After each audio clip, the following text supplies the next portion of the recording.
అంటే ఆ, తెలంగాణ హృదయంతో పాటలు రాసేటువంటి, తెలంగాణ మట్టి స్వభావాన్ని పుణికిపుచ్చుకున్నటువంటి, తెలంగాణ ఉద్యమాలతో మమేకమై ఒక ఉద్వేగాన్ని ప్రేరేపించినటువంటి కవిగా ఆయన తెలంగాణ చరిత్రలో తనదైన అధ్యాయాన్ని రచించుకున్నాడు అందశ్రీ. ఆయన ఈ విధంగా అకస్మాత్తుగా కనుమూయడం అనేది తెలంగాణ సాంస్కృతిక చైతన్యానికి ఒక విఘాతం. ఎందుకంటే ఆయన నుంచి ఇంకా చాలా గొప్ప ఆవిష్కరణలు, సాహిత్య ఆవిష్కరణలు, గొప్ప పాటలు, ఇంకా ఎన్నో ఆ, సమాజం కోసం వెలువరించవలసి ఉంది. కానీ ఆ కృషి అర్ధాంతరంగా ఆగిపోయింది అనేది చాలా ఆవేదన. ఆయన చాలా అట్టడుగు స్థాయి నుంచి వచ్చాడు ఆయన. ఆయన ఎప్పుడు కూడా అంటే ఆ, తన తన అట్టడుగు వర్గం నుంచి వచ్చినా, అట్టడుగు కులం నుంచి వచ్చినా ఎందుకో ఆ విషయాన్ని ప్రముఖంగా చెప్పడం ఇష్టపడకపోయేవాడు. కానీ ఆ నేపథ్యం నుంచి వచ్చాడు.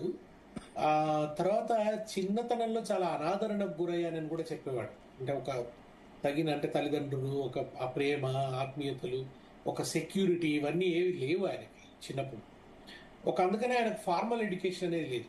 అంటే ఫార్మల్ ఎడ్యుకేషన్ లేనంత మాత్రాన మనం ఎవరిని కూడా వాళ్ళు విజయవంతులు కాదని అనుకోవడానికి వీలేదు.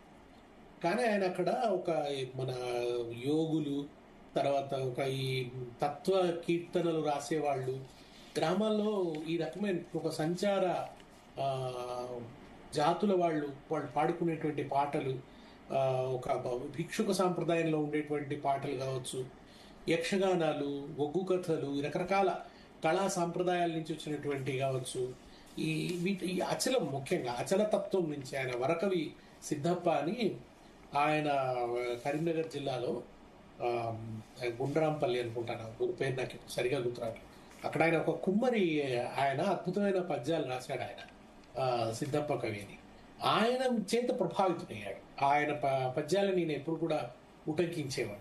ఇటువంటి సాహిత్యం చేత ప్రభావితుడయి ఆయన బిరుదురాజు రామరాజు గారు మనకు ఉస్మాన్ యూనివర్సిటీలో ఆయన డిపార్ట్మెంట్ హెడ్గా ఉన్నారు చాలా కాలం. ఆయన గొప్ప ఆచార్యుడు. ఆయన జానపద సాహిత్యం మీద పరిశోధనకు ఒరవడి దిద్దాడు.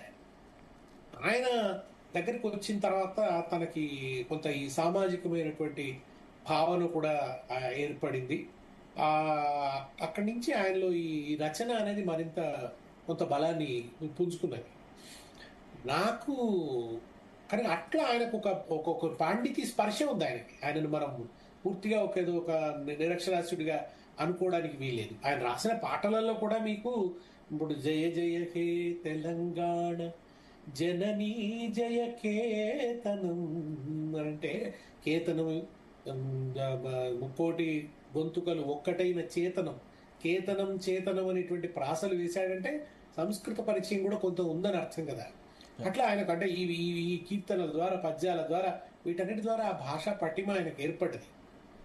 ఆయన నేను మొట్టమొదట అంటే 1999 ఆ ప్రాంతంలో, 98-99 ప్రాంతంలో రసమై బాలకిషన్ ఒక క్యాసెట్ చేశాడు, ఒక జానపద పాటల క్యాసెట్.